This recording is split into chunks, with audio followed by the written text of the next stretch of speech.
Annoncé depuis quelques semaines, la conférence des jeunes de l'église de Pentecôte du Togo a effectivement démarré ici au centre de formation et de développement de l'église à Adakakwe. C'était hier mardi 22 juillet 2025. Alors, pour l'ouverture solennelle de cette rencontre, on a eu le privilège d'avoir le président de l'église, l'apôtre Samuel Lonson, qui a prononcé un discours mémorable ici à Adakakwe. Nous allons décortiquer cette première journée d'hier. Je vais parler de l'ouverture et la deuxième journée qui est aujourd'hui, mercredi 23 juillet 2025, ce qui s'est passé dans la matinée. Pour en parler, j'ai quatre invités ici avec moi. Il y a le leader national du ministère de la jeunesse pentecôtiste de l'église de Pentecôte du Togo. Et il est également membre du conseil exécutif, révérend Akoto Kwame Norbert. Alléluia à vous, papa. Amen. Comment vous vous portez? Oh, je vais bien. À sa droite, nous avons le révérend Emmanuel Soji. Il est le responsable du district de Lomé Vacosito et secrétaire général au niveau du bureau national du MJPE. Papa, bienvenue. Merci. Comment vous allez? Je vais bien. Nous avons également sur ce plateau deux participants qui sont à mes côtés. Il s'agit de la sœur Arawo Juanita, l'une des déléguées de la région de Lomé à Pédokoué. Chère sœur, bienvenue à vous. Merci. Comment vous vous portez? Je vais bien, merci. Merci. Nous avons le frère Théodore Pozou.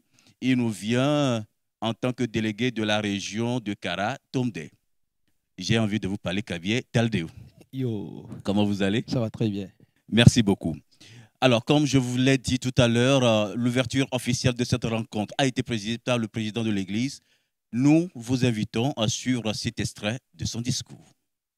Ce moment que nous partageons n'est pas une simple retrouvaille. This time we are sharing together is not only a coming together. Il s'agit d'une occasion précieuse pour chercher la face de Dieu. It is rather a precious occasion to seek the face of the Lord. Afin d'être équipé pour vivre selon les valeurs bibliques et pentecôtistes. To be equipped and live according to the Pentecostal values. Mener une vie de consécration totale à notre Dieu. And live a life of total consecration to our God. Développer les aptitudes d'un gagneur d'âme.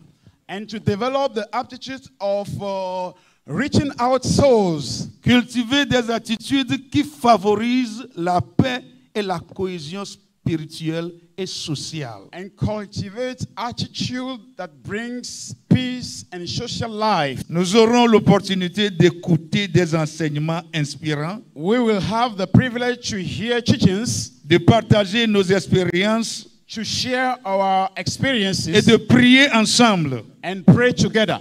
Je vous encourage I'm encouraging you à ouvrir vos cœurs to open your hearts et vos esprits and your spirits et à laisser le Saint-Esprit vous guider. And allow the Holy Spirit to lead you. Que cette conférence soit un temps de révélation.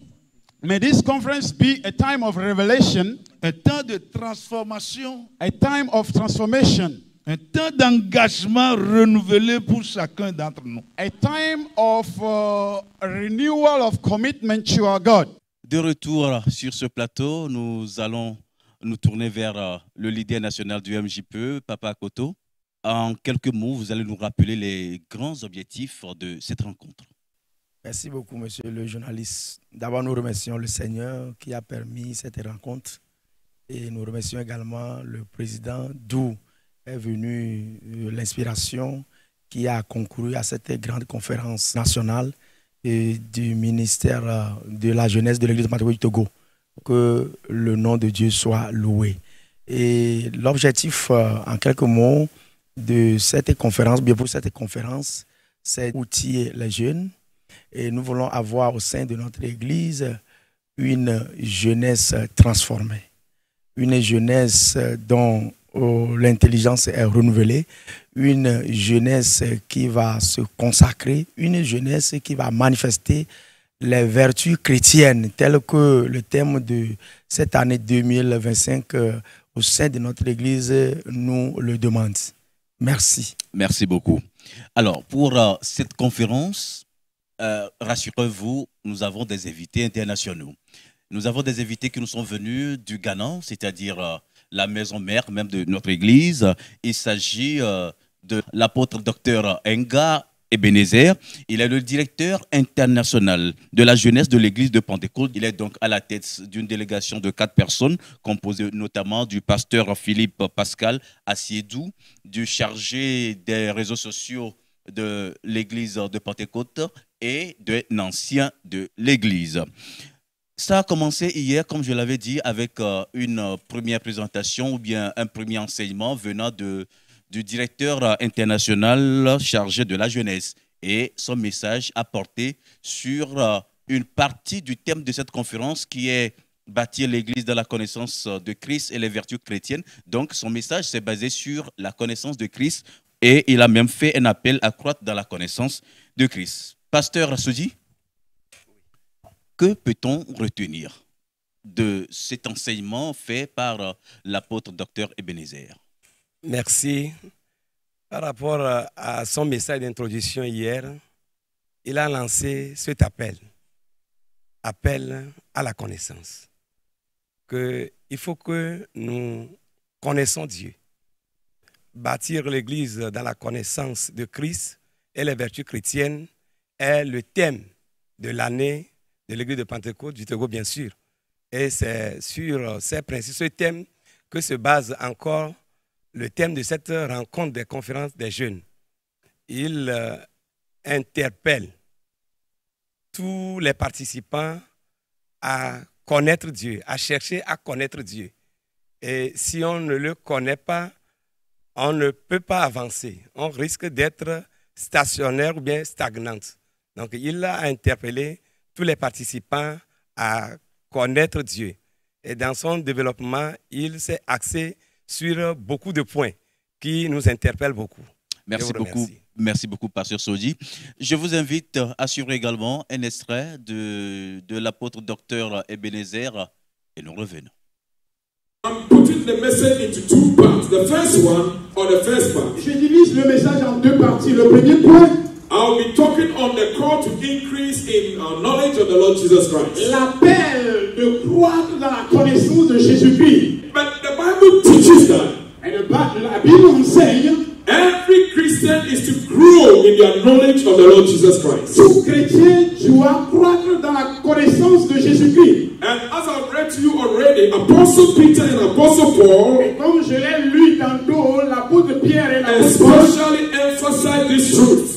et mettent de l'emphase sur cette vérité. That no Christian is to remain at the same level of their knowledge of the Lord Jesus. Aucun chrétien ne doit demeurer au même niveau quand il a connu Christ. De retour sur le plateau, je vais maintenant me tourner vers nos délégués. Qu'avez-vous retenu? Merci pour la question. En tant que participante, tout d'abord, j'ai aimé le thème qu'il a abordé hier. Et ce que je peux dire que j'ai retenu, c'est que en tant que jeunes chrétiens, nous devons chercher à connaître Christ. Parce que dans ce monde actuel où nous sommes, avec toutes les vicissitudes qui se présentent, nous nous perdons dans plein de choses. Mais la connaissance de Christ nous permet de savoir qui nous sommes en Christ en tant que jeunes, déterminer notre identité en tant que jeunes chrétiens et surtout de recevoir des choses de notre Dieu. Merci beaucoup. Alors, le frère Théodore, et dans son développement, hier, si je me rappelle bien, il a parlé de la nécessité de croître. C'est-à-dire qu'on ne peut pas être chrétien et rester à l'étape initiale quand on a reçu Christ. Il faut arriver à croître. Est-ce que vous pouvez un peu nous résumer, nous parler, nous rappeler quelques points de cela pour les frères qui ne sont pas avec nous dans la conférence? Alors, merci beaucoup. Pour résumer de façon générale ce qu'il a dit, et il a fait un appel à la croissance aux vertus chrétiennes. Pourquoi? Parce que croître en Christ nous permet maintenant de posséder ce que Dieu a pour nous. Donc, pour avoir accès à la connaissance ou bien au bien de Dieu, il faut le connaître. Pour mieux également le servir, il faut également le connaître. Donc, c'était un appel pressant à la connaissance cruciale de Christ et de ses vertus.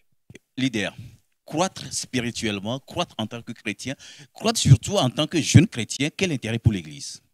Parce qu'on parle de la croissance dans la connaissance de Christ pour le jeune chrétien, l'Église a un grand intérêt. Parce que on ne peut pas adorer Dieu sans le connaître. Et le niveau de consécration de chaque chrétien est proportionnel au niveau de connaissance que la personne a de son Dieu. Donc, c'est tellement important. Vous voyez, quand on croit, quand on grandit dans la connaissance de Christ, on laisse certaines choses. Comme l'apôtre Paul l'a dit, quand j'étais enfant, je raisonnais. Comme enfant, je parlais, je restais comme un. Mais que lorsque je suis devenu adulte, lorsque je suis devenu grand, j'ai laissé les choses de l'enfance. Il y a beaucoup de choses, beaucoup de mots que la jeunesse d'aujourd'hui traîne, faute de conscience de Christ. Donc, quand la personne est en train de croître dans la conscience de Christ, elle commence par laisser ces choses-là. Donc, l'Église bénéficie beaucoup parce que nous sommes en train de préparer une Église sainte pour le Seigneur. Une Église qui doit être prête à être enlevée. Et c'est la connaissance de Christ qui assainit maintenant les chrétiens, qui assainit la vie spirituelle des chrétiens, qui aide la jeunesse à évoluer dans le plan de Dieu. Donc, quand les jeunes sont en train de croître dans la connaissance de Christ, l'Église est bénie. L'Église est bénie. Merci beaucoup, cher leader. Alors, ça, c'était le premier enseignement que l'apôtre docteur Ebenezer nous a donné hier, au premier jour de cette conférence. Et au second jour, qui est ce mercredi 23 juillet, nous avons eu un second enseignement venant du pasteur Philippe Pascal Assiedou. Et lui, il a abordé les vertus chrétiennes. Je vous invite une fois encore à suivre un extrait de son sermon, de son enseignement, et nous revenons. Somebody say, I will obey. Que quelqu'un dise, Oh, say, I will obey. j'obéirai. Number 3. Troisième point. Obedience leads to maturity. L'obéissance conduit à la maturité. Maturity. Maturité. Maturity. Maturité. There are so many people who love God, but when hard things come, director, you will see them, they will lose themselves. Then they go back to their old nature. Il y a beaucoup de personnes, ils donnent l'impression qu'ils aiment le Seigneur, mais quand les difficultés arrivent, ils fuient et ils retournent à leur état initial. Church, Église, obedience is one way of maturity. l'obéissance, c'est l'une des voies qui amène à la maturité. And for us as a church, Bible talks Et of pour thy nous, en rod tant and thy staff, qu'Église, two things. en tant qu'Église, la parole nous enseigne ta parole et ta houlette. They may not be pleasant, Ça peut ne pas être intéressant. but once we are convinced it is from God, we Mais obey. une fois que nous sommes convaincus que ça vient de Dieu, We go. nous allons, nous obéissons. Alors, de retour, je vais me tourner cette fois-ci vers le révérend Emmanuel Sodi. Pasteur, de façon résumée, quelles sont les grandes lignes de cet enseignement du pasteur Philippe Pascal? Merci. Suivant le prédicateur de ce jour, il nous a émerveillés. Parlant des vertus chrétiennes, ce qu'il a expliqué ce matin, c'est l'obéissance. Et parlant de l'obéissance, il disait que l'obéissance apporte la maturité. L'obéissance apporte la bénédiction. L'obéissance permet d'abord individuellement à chacun de se développer, individuellement de bénéficier des atouts de Dieu et d'une manière collégiale ou bien au niveau de l'Église, quand l'obéissance se manifeste dans la vie quotidienne de chacun de nous, toute l'Église est embrasée et l'Église est bénie dans son ensemble. Donc, ce qui retient mon attention beaucoup aujourd'hui dans ce qu'il a donné, c'est que l'obéissance apporte la maturité, l'obéissance apporte la bénédiction. Je vous remercie. Merci beaucoup, pasteur. Je vais me tourner maintenant vers la cible de cette conférence pour voir ce qu'ils ont retenu, eux. Sœur Juanita, qu'as-tu retenu concrètement? Ceux qui sont à la maison, ils veulent tout savoir sur cet enseignement. Il a dit que c'est facile d'obéir quand tout semble aisé. Mais la vraie obéissance à Dieu, on la trouve dans les épreuves. Quand ça devient rude, quand c'est difficile, quand tu penses que c'est impossible, c'est plus faisable, et tu persévères quand même. Tu dis non, Dieu m'a dit, donc j'obéis à la voix de Dieu. J'obéis à ce que Dieu a dit dans sa parole. J'obéis à ce qu'il dit par ses oins. Alors là, nous allons trouver de bons fruits et de bons résultats à la fin. Merci beaucoup. Voilà, le frère Théodore, est-ce que à la suite de cet enseignement, vous avez compris qu'en tant que jeune, il est très important pour vous d'obéir à Dieu, d'obéir à tous ses commandements? On nous a cité beaucoup de textes ici, d'obéir à tout ce que les pères qui sont devant nous nous disent. Je pense que c'est très clair. L'enseignement est passé. Il y a une phrase avec laquelle il a introduit pour dire que la vie chrétienne est un appel à l'obéissance. Ça veut dire que si nous avons accepté venir à Christ, c'est que nous sommes condamnés à obéir, quelles que soient les circonstances. Alors, je vais ajouter pour dire que l'obéissance en elle, comme il nous a expliqué, nous conduit directement à une sorte d'héritage envers nos pères. Parce que si nous obéissons, comme il a dit, il a donné des exemples, quand on obéit, c'est facile que la personne nous transmette facilement le bagage que la personne transporte venant de Dieu. Mais quand nous décidons d'être désobéissants, de un, ces gens-là qui sont nos pères et Dieu lui-même, ils vont être découragés de nous, ils vont pas nous aimer comme il le fallait. Parce que nous savons tous que quand un enfant est désobéissant, il devient un problème pour sa famille. Donc, si nous acceptons d'obéir, je crois que l'intérêt pour nous, en tant que jeunes, l'intérêt est tellement grand. Donc, je reste avec toi. Alors, toi, tu vas nous aider à rappeler à ceux qui nous suivent les exemples cités qui ont obéi à Dieu et ce qui en est découlé comme conséquence. Je crois que le premier exemple, c'est celui de Joseph, oui, qui était l'avant-dernier parmi ses frères. Mais à cause de l'obéissance à Dieu, il a été le premier devant lequel tous ses frères sont venus se mettre en genoux. Et un autre exemple, Noé. Noé qui a obéi malgré qu'il y a le ridicule autour de lui, qui veut faire l'arche. Les gens lui disent, mais mon frère, qu'est-ce que tu fabriques là? Mais malgré tout ça, là, comme il sait ce que Dieu lui a dit, et il connaît la parole de Dieu, il a tenu ferme. Abraham également, il a obéi sans savoir où il allait. Il a accepté quitter la maison. Il dit, je pars. Il part. Il ne sait pas où il va, mais il a confiance en Dieu. Et à la fin, le résultat était là. Il était positif. Voilà. De ces exemples-là, qu'est-ce que tu dis comme leçon à donner aux autres, donner aux autres qui nous suivent? De par ces exemples, je pense que nous n'avons pas à comprendre pourquoi nous le faisons, mais nous devons le faire parce que nous avons été appelés à obéir. Merci beaucoup. Merci. Maintenant, à la sœur Juanita, les exemples de ceux qui ont désobéi à Dieu et les conséquences qui en ont suivi. Ceux qui ont désobéi à Dieu, l'orateur nous a parlé aujourd'hui de Jonas qui a désobéi à l'appel de Dieu et qui s'est finalement retrouvé dans le ventre d'une baleine. C'est un exemple assez effrayant, si je peux le dire, parce que se retrouver dans le ventre d'une baleine, c'est une image pas belle à voir. Tout ça à cause de quoi? À cause de la désobéissance à Dieu. Il nous a parlé également de Saül, qui a désobéi à Dieu. Il devait être normalement roi, mais à cause de sa désobéissance, il a perdu cette place-là auprès de Dieu. Si nous désobéissons à Dieu, nous perdons également notre identité spirituelle à nous. Comment nous devons être en la face de Dieu, nous perdons la présence de Dieu suite à la désobéissance à Dieu. L'idée, la désobéissance, quel intérêt aussi pour l'Église d'avoir des fidèles qui obéissent à la parole de Dieu? Et vraiment, si une Église a des fidèles qui obéissent à Dieu, l'Église là, devient une Église forte, une Église triomphante, une Église qui aura beaucoup d'impact sur la société.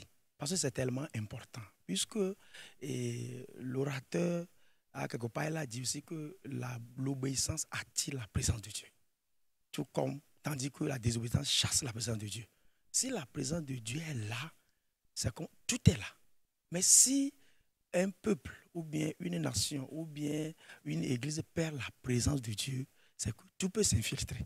Donc, si nous avons des chrétiens qui obéissent à Dieu, c'est une force pour l'église. L'église c'est une église qui va aller très loin, c'est une église qui va transformer son monde.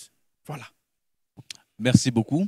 Alors, ce travail de restitution-là a eu un début ici à Dakakpé avec nos jeunes qui se sont retrouvés en atelier avec des groupes constitués et ensemble, ils sont revenus sur ces enseignements-là. Ils ont pu restituer ce qu'ils ont retenu et pour qu'à la fin, nous puissions avoir des recommandations et des résolutions. Merci beaucoup. C'était le premier numéro de cette rencontre, de cette conférence des jeunes qui se fait ici à Dakakbe.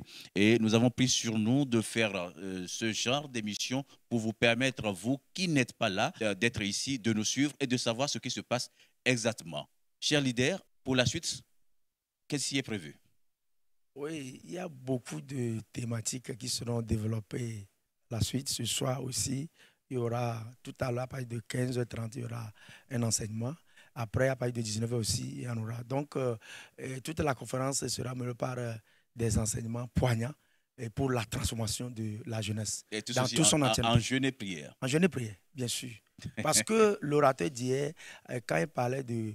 il a cité le jeûne et prière, voilà, dans les éléments qui accompagnent la croissance. Voilà, la connaissance. Oui. Voilà. Pour croître dans la connaissance en tant que jeune chrétien ou bien en tant que chrétien, il faut aussi pratiquer l'exercice spirituel. Par exemple, le jeûne et prière. Donc, nous, on est en train d'appliquer en même temps ce qu'on nous a enseigné. Voilà. Parce que dans cette conférence, mon frère, nous voulons repartir transformés. Non seulement transformés, nous irons impacter les autres. Voilà. Merci beaucoup. Chers téléspectateurs, chers internautes, chers fidèles de l'Église de Pentecôte du Togo, nous voici à la fin de cette émission assez brève, mais condensée pour vous permettre de suivre ce qui s'est passé. Merci et à la prochaine. Bye bye.